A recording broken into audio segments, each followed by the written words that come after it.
Television programmes, live Bible studies, गैर मसीहों के और आपके अहम तरीन सवालात के जवाबात, कई हार्ट इश्यूज पर मबनी ईमान अफरोज यूट्यूब चैनल, नौजवानों के मसाइल, ऑनलाइन कोर्सेज, मेरी कई कुतुब के तराजम, बाइबल मुकद्दस की कई कुतुब की तफासीर और इस बेशकीमत खजाना तक रसाई के लिए और बहुत कुछ और जानने के लिए विजिट कीजिए www.newlifeinstitute.org।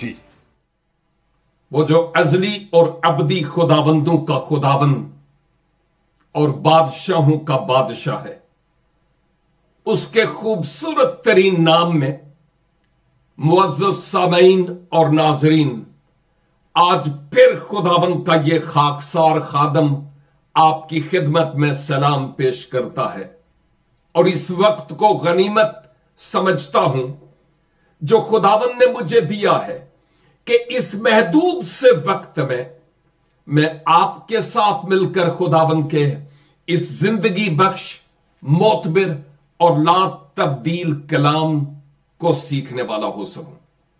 आज के दिन हम रोमियो के नाम मुकद्दस पौलुस के खत का मुतालिया करते हैं और हम इस खत में पौलुस को एक मुख्तलिफ स्ट्रेटजी, एक लाए अमल या तरीका कार इस्तेमाल करते हुए देखते हैं एवेंजलिज्म के लिए, कि वो किस तरह से बशारती काम करते हैं और उनका तरीका कार क्या था।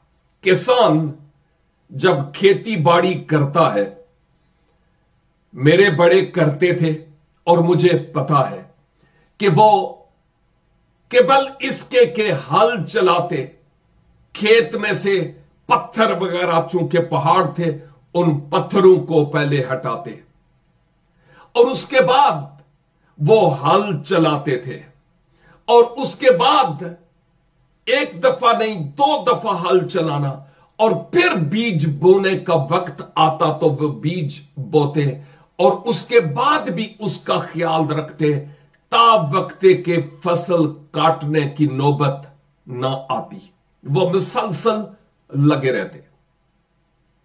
लेकिन एक बात यहां मुझे यूं नजर आती है कि जैसे किसान का एक प्रोसेस है फसल के हुसूल के लिए, मुकद्दस पौलुस जो एक बहुत बड़े एवेंजलिस्ट, रसूल आजम भी थे, वो एक खास लाए अमल इस्तेमाल करते हैं कि उनके जो कारीन थे, यानी पढ़ने वाले इस खत के, वो मसीह यस्सु की पहचान को हासिल कर सकें।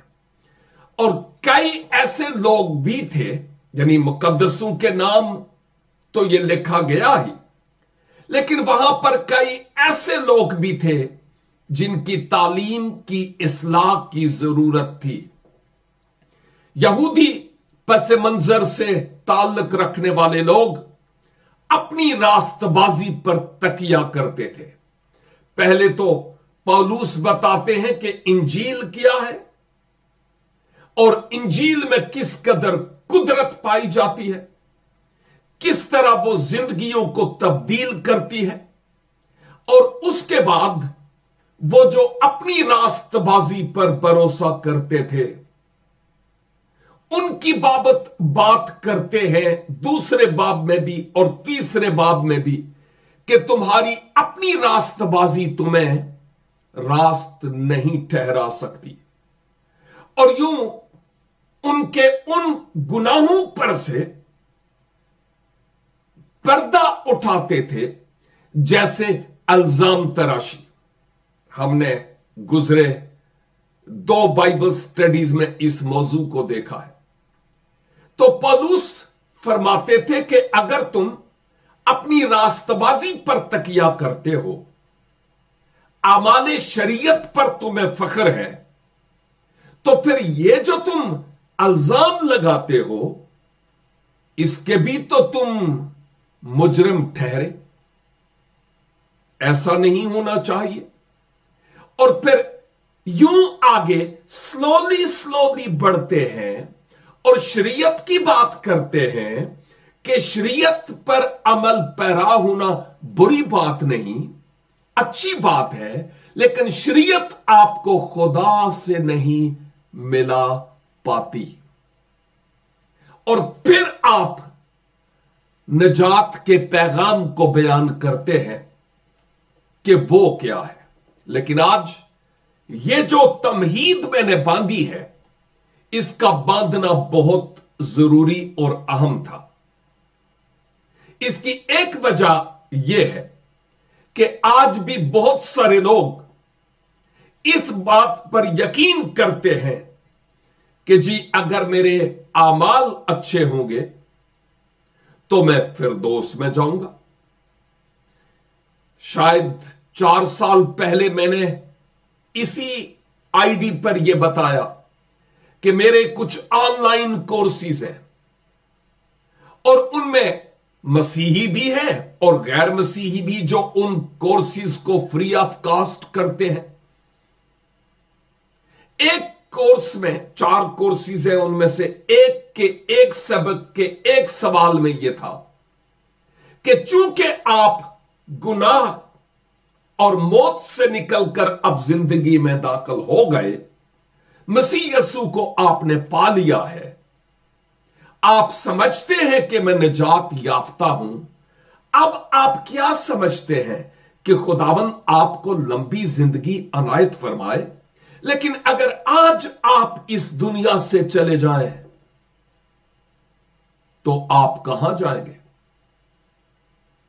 और मुझे अफसोस से कहना पड़ता है जो मसीही तोलबा हैं उनसे कि ज्यादातर ने यह जवाब दिया, ओ जी या तो पता ही नहीं कि मैं कहां जाऊंगा, या ये जवाब थे कि जी अगर मेरे आमाल अच्छे होंगे तो मैं खुदावन के पास जाऊंगा।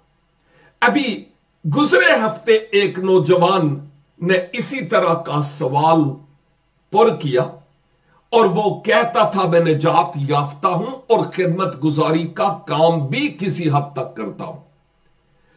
और उसके जवाब कुछ इसी तरह से थे जैसे अभी मैंने आपको बताया। फिर मैंने उससे वॉइस मैसेजेस में व्हाट्सएप पर बात की और मैंने कहा क्या आपने मसीह को कबूल किया? साहब ने कहा जी मैंने मसीह को कबूल किया।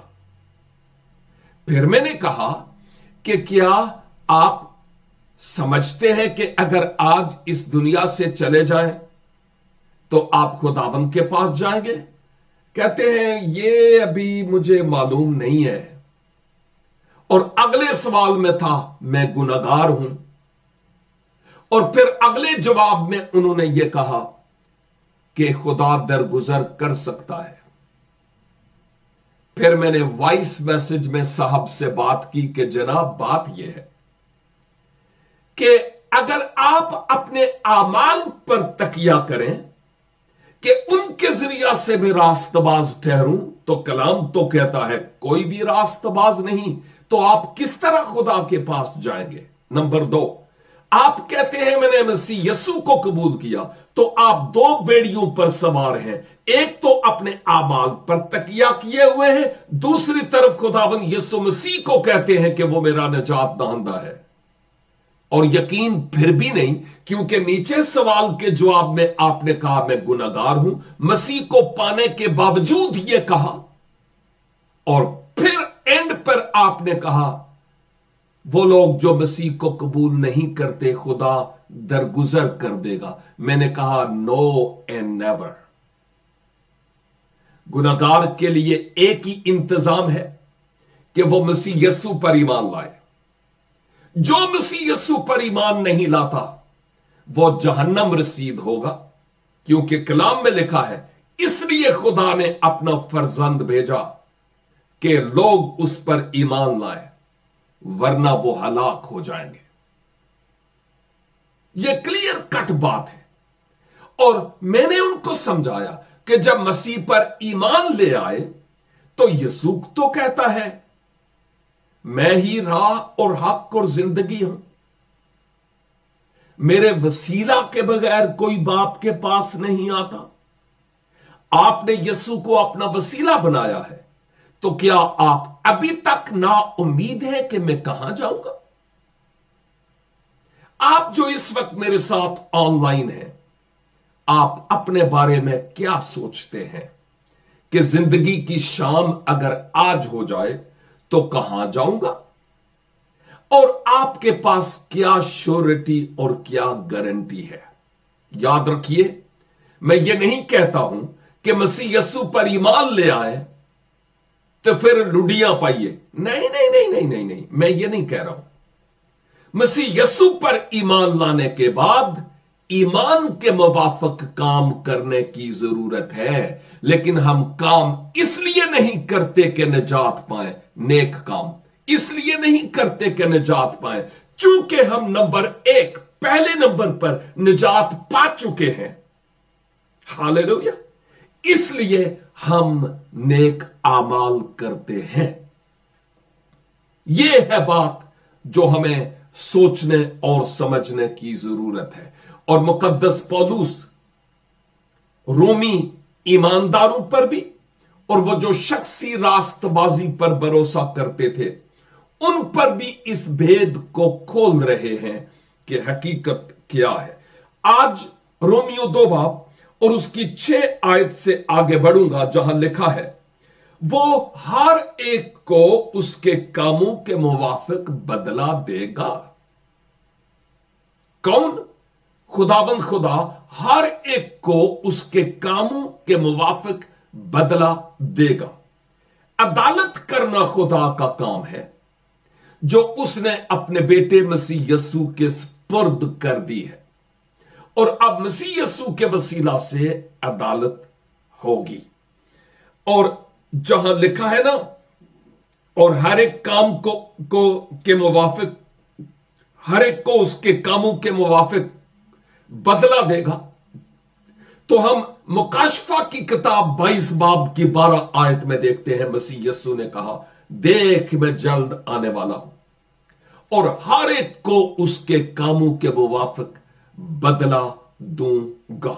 और मुकद्दस पौलुस इफसस की कलीसिया के नाम जब खत लिखते हैं तो उसके 2 बाब और उसकी 10 आयत में ईमानदारों से मुखातब होते हुए कहते हैं, हम नेक कामों के लिए मखलूक हुए हैं।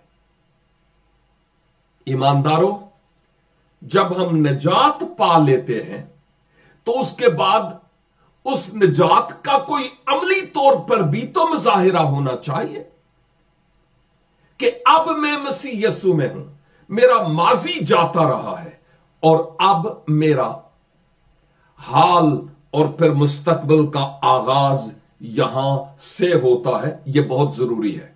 2 बातें, जब मैं किताब मुकद्दस में देखता हूं और उस बड़े तख्त की अदालत भी देखता हूं, और दूसरा कुरिन्थियों 5 की 10 के मुवाफिक भी उसके सामने, जिस पर मसीह खुदावंद होंगे, मुकाशफा 22 बाब में भी है, 20 बाब में भी है,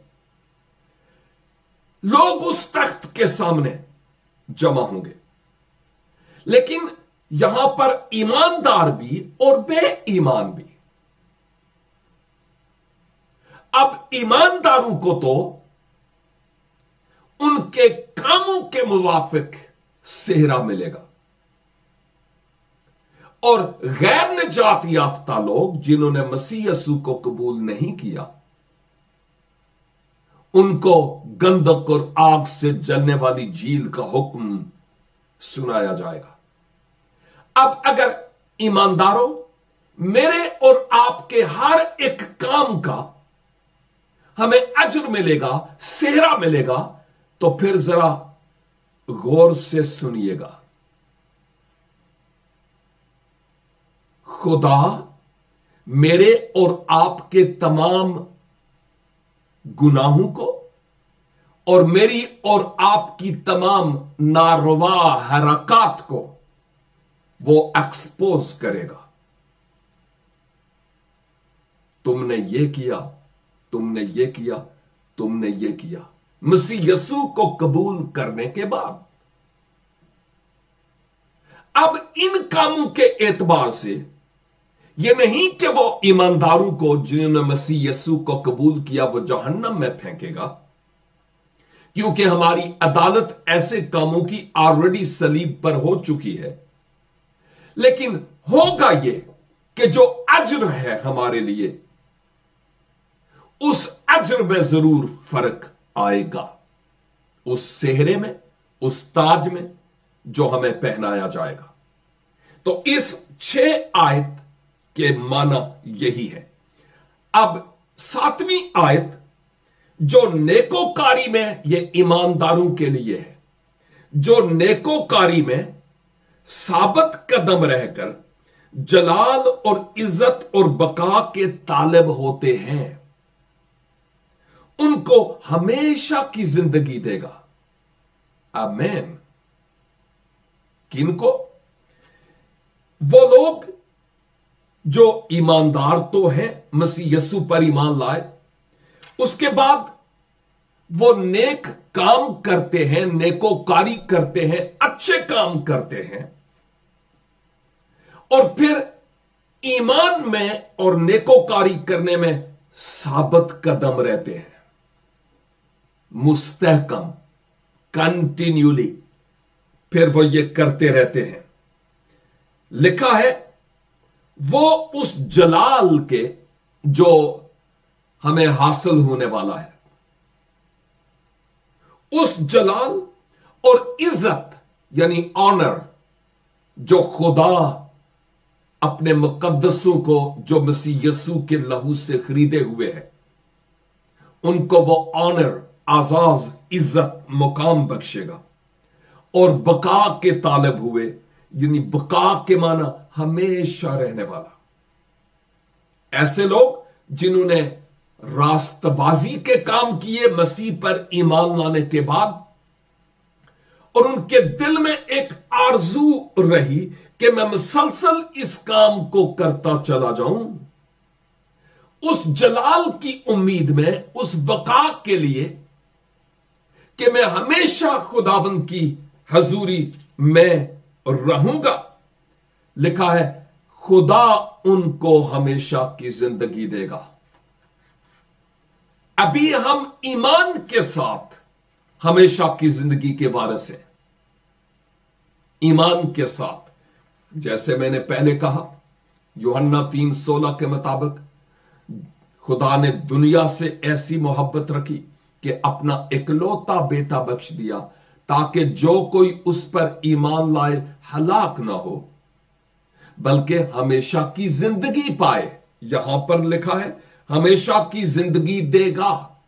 हमने मसीह को पाने के बाद ईमान के साथ हमेशा की जिंदगी को हासिल कर लिया। इस वक्त मैं ईमान से जानता हूं कि मुझ में हमेशा की जिंदगी है, लेकिन मिलेगी कब? जब मैं खुदा की हुजूरी में आसमान पर जाऊंगा, वहां से मेरी हमेशा की जिंदगी का आगाज होगा। दूसरे लफ्जों में, जो जिस्मानी मौत है ना, जिस्मानी मौत, वो हमारे इस जमीनी जिंदगी के सफर का इख्तिताम और हयाते अबदी में दाखिले का दरवाजा है। यह है वो हकीकत जिसको समझने की जरूरत है। और 8वीं आयत, मगर जो तफरका, अब ये 8 और 9 आयत उन लोगों की बाबत है जो अपने आप को रास्तबाज ठहराते थे, जो अपने आप को रास्तबाज ठहराते थे कि मैं कुछ हूं। मगर जो तफरका अंदाज है, क्या मतलब है? तफरके पैदा करने वाले, दड़ेबंदी, तफरीक डालने वाले, उनकी बाबत लिखा है।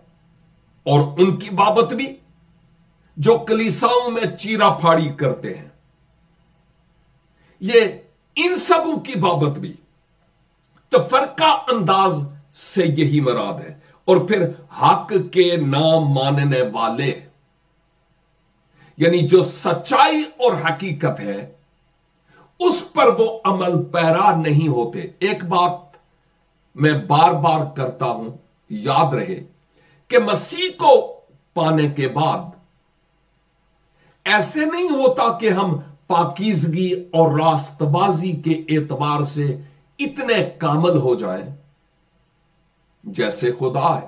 نو نو نو، نہیں۔ مسیح کو پانے کے بعد مسیحی زندگی ایک روحانی جنگ ہے، اسپرچل وارفیئر۔ اس جنگ میں ہم گرتے اٹھتے ہیں۔ اس کا مطلب یہ کہ مسیحی زندگی میں ایسے مواقع آتے ہیں کہ ہم شاید آزمائش میں گر جائیں، لیکن ایک حقیقی ایماندار میں یہ خوبی پائی جاتی ہے کہ جب وہ گرتا ہے تو وہ گرتا ہی نہیں رہتا اور گرا ہی نہیں رہتا، بلکہ اپنے آپ کو توبہ، اقرار گناہ اور انکساری سے آنسوؤں کے ساتھ خداوند کے سپرد کرتا ہے، اور پہلا یوحنا 1:9 کے مطابق خدا اس کے گناہوں کو معاف کرتا ہے۔ ایک اور ایڈیم ہے، یا مجھے یوں کہنا چاہیے کوٹیشن، اور وہ یہ ہے کہ سبت کے دن اگر آپ کا بیل گڑھے میں گر جاتا ہے تو اس کو نکالیے، یسوع نے کہا۔ لیکن دوسری طرف کسی نے کہا کہ اگر آپ کا بیل بار بار اس گڑھے میں گرتا ہے تو یا تو بابا اپنے اس بیل سے جان چھڑا لو یا اس گڑھے کو بھر دو۔ آئی سمجھ؟ ہمارے لیے یہ اہم ترین بات ہے کہ بار بار گناہ میں نہیں پڑنا۔ ہو سکتا ہے ہم سے ہو جائے گا، لیکن واپس خداوند کی طرف رجوع لانا ہے، کیونکہ وہ ہماری واپسی کا منتظر ہے۔ اس دنیا میں کوئی بھی ایسا شخص نہیں جو اولاد آدم ہو اور اس نے کبھی کوئی پاپ نہ کیا ہو یا اس سے گناہ ہو نہ جاتا ہو۔ مقدس پولوس بھی رسالت کے بعد، رسول اعظم ہونے کے بعد بھی اپنی کمزوریوں کا اقرار کرتے ہوئے نظر آتے ہیں۔ تو لکھا ہے، مگر جو تفرقہ انداز اور حق کے نہ ماننے والے بلکہ ناراستی کے ماننے والے ہیں، کنٹینیولی ناراستی میں رہنا، مسلسل گناہ میں رہنا، متواتر گناہ میں رہنا، لکھا ہے ان پر غضب اور قہر ہوگا۔ یہ غضب اور قہر یہ خدا کے ایک زبردست غصے اور اینگر کو بیان کرتا ہے، بسم کر دینے والا قہر اور غصہ ان کے لیے جو نافرمان ہے،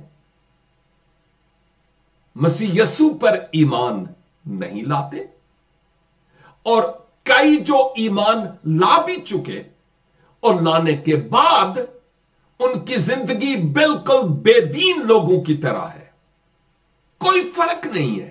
تو اس کا مطلب یہ ہوا کہ جب وہ مسیح پر ایمان لائے تو اصل میں وہاں ہی کوئی کمی تھی، شروع میں ہی۔ کئی بچے، کئی لڑکے بھی، نوجوان بھی کچھ معذور نظر آتے ہیں۔ کیوں؟ کہ شاید وہ پیدائشی طور پر بطن مادر سے معذور اس دنیا میں آتے ہیں۔ شاید بہت سارے لوگ جب نجات کا جام پیا تو بس دیکھا دیکھی اس نے قبول کیا، میں بھی ذرا اپنا ہاتھ کھڑا کر لوں، گورے نے آکھیا نا، ڈبکی بھی لے لئی، لیکن جہاں پر پہلے تھے وہاں کے وہاں ہی رہے۔ ٹیچنگ اور اسپرچل گروتھ ان کی زندگی میں نہیں ہوئی ہے، مسیح کے ساتھ ان کا رشتہ، کنیکشن اس طور پر نہیں ہوا जिस तौर पर होना चाहिए था। और मुसीबत, आयत 9, और मुसीबत और तंगी हर एक बदकार की जान पर आएगी, पहले यहूदी की फिर यूनानी की। मुसीबत और तंगी ये हर एक पर आएगी। ये मैंने पहले कहा कि ये उन लोगों की बाबत बात हो रही है जो मसीह यीशु से दूर है, जिन्होंने मसीह को नहीं पहना। ये मुसीबत के जमाने की तकलीफ का भी यहां पर जिक्र है। लेकिन पहले यहूदी, क्यों कि पहले नूर उन पर चमका, लेकिन तारीक दिलों ने उस नूर को कबूल नहीं किया। अदालत खुदा ने कहा मेरे अपने घर से शुरू होगी, क्योंकि मसीह उनमें आए और उन्होंने मसीह को कबूल नहीं किया। और उसके बाद जो गैर यहूदी हैं उनकी अदालत होगी। और आयत 10 फिर ईमानदारों की बात हो रही है, मगर जलाल और इज्जत और सलामती, पीस, हर एक नेकोकार को मिलेगी। यहां पर नेकोकार जो मसीह यीशु में होकर रास्तबाजी के काम करते हैं, यह उनकी बात है, पहले यहूदी और फिर यूनानी। पहले खुदा के लोग, चुनी हुई कौम, उम्मत, और उसके बाद जो यूनानी लोग हैं, गैर कौम के लोग, उनकी बारी आती है। क्योंकि आयत 11 जो आज के लिए आखिरी आयत है, क्योंकि खुदा के हां किसी की भी तरफदारी नहीं है, वो किसी की तरफदारी नहीं करता है। हमें इस बात को अच्छी तरह से समझने की जरूरत है कि मसीह यीशु पर ईमान लाने के बाद हमें रास्ती के काम करने हैं, क्योंकि जब दरख्त लग जाता है तो फिर उससे फल की तवक्के होती है। जो डाली फल नहीं लाती उसको काटा और आग में झोंक दिया जाता है। आज की इस कलाम की रोशनी में मेरे अजीज भाइयों और बहनों, आप जो हमारे साथ इस वक्त शरीक हैं, आप खुद अपने जीवन की बाबत सोचें कि मसीह यीशु को अपना दिल दिया है कि नहीं दिया। निजात यीशु मसीह पर ईमान लाने के वसीला से है, हदियों दायकियों के वसीला से नहीं है। आपको धोखे में रखा जा सकता है, हदिये दायक ये दो, नहीं तो थोड़ियां प्रॉब्लम्स इंजी रहन गिया। नो नो नो नो, जदों दिल खुदाबंदा हो जाएगा ना, ते जेबा आपे ही आपी खुदाबंद दिल ही हो जान गिया। तो ऐसी बिदती तालीमात से मोहतात रहे, अपने आप को जिंदा खुदा के हाथों में सौंपे। और आप में से अगर कोई आज ऐसा है या ऐसी है जो यीशु मसीह को अपना दिल देना चाहता और देना चाहती है, मेरे साथ और भी खुदा के लोग शामिल हैं। हम आपके लिए दुआ करना चाहेंगे। आप जो निजात याफ्ता है, अगर आपको अपनी निजात की यकीन दहानी नहीं है, मसीह को पा भी लिया, बपतिस्मा भी ले लिया, लेकिन अभी तक कश्ती डामाडोल है, गुनाह की भंवर में फंसे हुए हैं, निकलने का नाम तक नहीं ले रहे, अपने पाप का इकरार करते हुए तौबा कीजिए, खुदाबंद की तरफ रुजू लाइए। दुनिया माफ करे या ना करे, छोड़ दो उसको, उनका इंसाफ खुदा करेगा, लेकिन खुदा हमें जरूर माफ कर देगा अगर सच्चे दिल से हम खुदाबंद के हुजूर आएंगे। तो हम अपने सरों को झुकाएं, अपने खुदाबंद की हजूरी को महसूस करें और इस कलाम के लिए शुक्रगुजारी करें जो आज खुदाबंद ने मुझसे और आपसे किया है। ए कुद्दूस आसमानी बाप, इस कलाम की सदाकतों के लिए और हकायक के लिए हम आपका शुक्र अदा करते हैं कि बड़े वाज़े तौर पर आज अपनी मर्जी को हम पर आपने अया किया है।